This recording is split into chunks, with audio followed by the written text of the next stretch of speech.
Hello, my name is Mariah Canton, and today I'll be teaching you a little bit about biology and DNA. So this is actually a small presentation I used for a STEM club that I lead, where we actually did an experiment to break down and see our own DNA.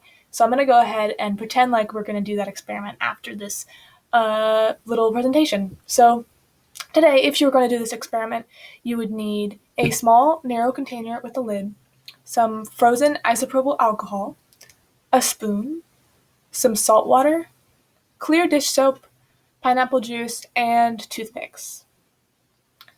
So before we jump in, let's review what exactly does STEM mean? First, the S means science, the T stands for technology, the E stands for engineering, and the M stands for mathematics. There are a lot of exciting things you can do in all of these four categories, but today we're going to be focusing on the science aspect, specifically biology, which is the science of life. And so we're going to be looking at DNA, which is essential to life.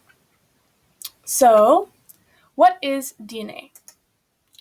DNA is a microscopic blueprint for living things.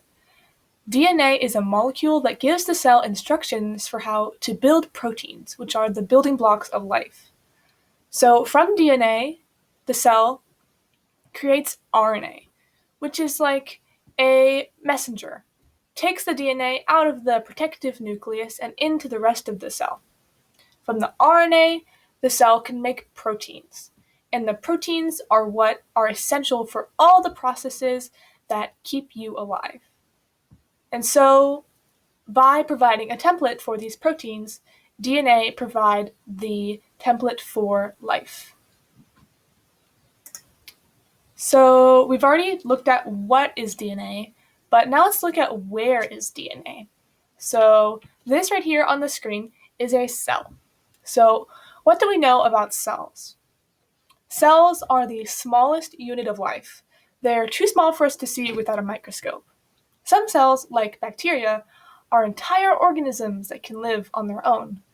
But cells can also make up larger organisms, like humans, which are made of hundreds and thousands of cells. All cells have DNA, which is stored in the nucleus of the cell. And you can see that in this picture in the purple segment.